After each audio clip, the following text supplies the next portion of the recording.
you guys. I get so many questions from people. I get them here on YouTube in the questions down below. I get them on Facebook. I get people emailing me. And one of the most consistent questions that I get from you beginners specifically, but also from people who've been doing it a while because they want to know how different designers do it, is how do I add an end thread in XYZ stitch? So I decided to create a series of videos that is going to specifically address how to add an end thread in the various stitches. Because here's the thing, my beginners often want to be able to do an entire piece with a single length of thread. And guess what? Most of the time you can't do that. Sorry. Every once in a while there'll be a smaller project that you can, but I would say 95% of your projects you are going to need to add new thread. And there's a bunch of different ways to do it. I tend to be pretty traditional. I stick with two. One is either weaving around in the beads until when you tug at it, it doesn't come out, or you can tie some knots. And I use both, and sometimes I interchange them depending on what stitch I'm using. So today we're going to talk about how you add an end thread in peyote stitch, because I figure that's usually the first stitch that beaders learn. So let's come on down to the beads and I'll show you how to do this. So here's just a little piece of peyote stitch that I put together for this demo. People always are asking about what color I'm using. This is a hybrid metallic hazelnut. It's a Toho bead. It's a size 8. Let me just tell you, on my website at jillwisemandesigns.com, if you ever see a bead that says hybrid on it, that means that a specialty coating has been applied to one of the basic beads. It also means it's a limited edition bead. So if you see a hybrid bead that you fall in love with, buy as many as you want right off the bat or pretty soon, because I can't always get these hybrids back in. I personally am still grieving a couple of them. And there are a couple that are more popular than others that they do keep making, but sometimes they just do one run of these hybrids and then it's gone. And I think this is a great kind of fawn color. Anyway, so here is a piece of peyote, and the first thing you're always going to end up having to do is end off your tail. But then let's just say that this thread was short enough that I wanted to add new thread here. And the first thing I want to tell you to do is don't end off the thread that you're working on before you've added the new one. Because let's just say that I went ahead and I finished this thread. Okay, so you've moved this around a whole bunch. How do you know whether you need your new thread to come out of this bead over here, or this bead over here, or this bead here, or this bead here? And which side of the bead? Does it need to come out on the inside of the bead or the outside of the bead? I have gotten my own self screwed up with peyote by doing that. So my suggestion is go ahead, leave this. Then you know that when you add your new thread, you want it to end up coming out of this bead in this direction, okay? So let me get some new thread here. I'm using my black satin Fireline. The black satin is the one that has a permanent coating on it, and so unlike the smoke, it does not come off in your hands. You don't get that coating. The downside of the black Fireline is simply that it is a dark black. The smoke kind of is more grayish and sometimes it hides better, whereas the black is truly a true black. Okay, so here's what I do in peyote stitch. Peyote is perfect for just weaving around and turning figure eights in these beads. You don't need to tie any knots here. You can if you want to. I will tell you, when I was new to bead weaving, I didn't feel secure unless I tied knots. That's totally cool. But I'm going to show you here how to do this without tying any knots. I know that I want my thread to come out over here, so I'm going to just kind of randomly pick a spot over here and work my way over there, okay?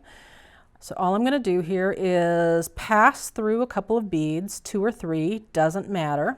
This is the other thing that's kind of hard to grasp when you're a beginner, is that I'm not giving you, okay, you go 2 beads to the left and then you go 2 beads to the right or whatever. There's a little bit of just figure it out, and it's a little bit loosey-goosey and it's no big deal.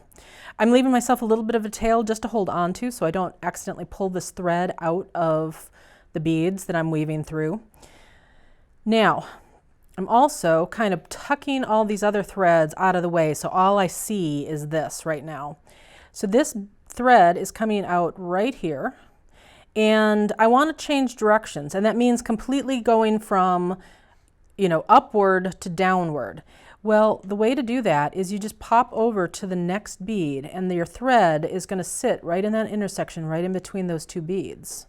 So here we go. I will go through 2 beads in the opposite direction. Okay. And as I pull, I'm making sure I'm not getting caught on any of these sticky outy beads over here. I'm making sure it doesn't accidentally knot as I'm pulling it down. So did you see as I pulled it down, it sucked right up into that intersection. You can't see it at all. But where I really want to be is up there, right? So now I'm going to change directions again. So we're just going to do the same thing, move over 1 bead. The other thing that you could do is move over to this direction and go up 1 bead. That means, let me show you here. If I move over this way, see how my tail thread's coming out of here? I would go through those same 2 beads again. That means I just made a circle around these beads. That's going to make it even more secure. So let's do that. I can get away with that because I'm using size 8 seed beads. But if you're using size 11s, the other thing that you have to be cognizant of is whether you're filling those up with thread too much. Okay, so now I'm going to just keep going, and I frequently will just have to go move 1 bead at a time. It depends on whether I can get my needle through there. I'm giving this a good solid tug, and this is not moving at all. You will feel it if there's any movement there. If I felt any movement as I'm moving up to this spot over here, I would do that loop again. But in this case, I don't even need to. I will, however, do it one more time just to show you. Okay, so here I am up here. Let's do a loop around. I'm going to let the thread sit right next to it. We'll just pop through the 1 bead first. Make sure that thread sits down in that intersection. Pop through the next bead on a diagonal. Okay. Then this time what I'm going to do is I'm going to move in this direction, pop through 1 bead. You're just getting yourself where you need to go by driving through the beads. And look where I am now. Now I can just literally go along the peyote stitch beads here on this edge. That was my last row. There we are. We've got the old thread, we've got the new thread. The new thread is super secure.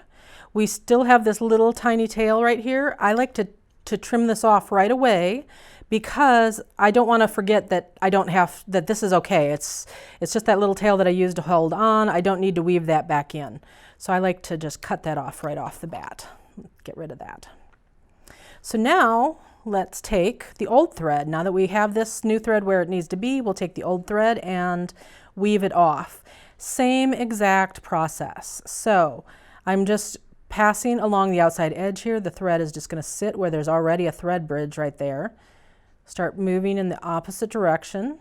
I'm going to go on the diagonal for a couple of beads. Okay, so I just went bop, bop, bop. Now let's change direction. So I can either go this side or this side. I think I'll go this way. And I will go, that time I was able to get my needle through 2 beads at the same time. Pulling, making sure that it's not catching on anything. Okay, so now I want to change direction one more time. My rule of thumb is that I like to change direction 3 times if possible. So now we're just gonna, again, I've got the option. I can either pop over here or there. I'm gonna pop over here. We're going to go through, I managed to get it through 3 that time. You do want to take a look, make sure that you didn't accidentally, go down a different row. Like if you were coming out here and accidentally went into this bead instead, you'd have thread showing on the outside, because you do want to make sure that it's all on the same plane right there. So I'm pulling it down like so. And guess what? That's all I needed to do. I changed directions 3 times. I'm feeling good about how secure that is. I pop that off, and now I've got a nice long thread. Oops, somewhere, there we go. And I'm ready to flip this over and go again. You will do the exact same thing to end off your tail. Just weave that back in. Sometimes you'll run into a peyote piece where they ask you to use the tail to attach your clasp. I'm kind of 2 minds about that. So you can use a tail thread to attach your clasp. However, your clasp is always the point of most wear and tear in a bracelet. It gets knocked around the most. So if anything's going to break on your bracelet, it's most likely going to be in that clasp area. If you used a brand new thread to attach your clasp, then the only thing that broke was your clasp, and it's very easy to fix. If you break it and it's also that same thread that you actually wove the end of your bracelet with, then it can start coming apart into the bracelet. It just is a slightly more difficult repair. So if you can stand it, I suggest adding a new thread to add clasps. However, I do it sometimes myself. I get to that end of the bracelet and I'm just like, I cannot bring myself to add one more thread, and I go ahead and take the risk and add that clasp with that thread. You just know that you're taking a little extra risk there, but it's just a little risk. I hope this helps you, and now you know how to do it, and it's super easy, and now you don't have to be afraid of it anymore. Happy beading!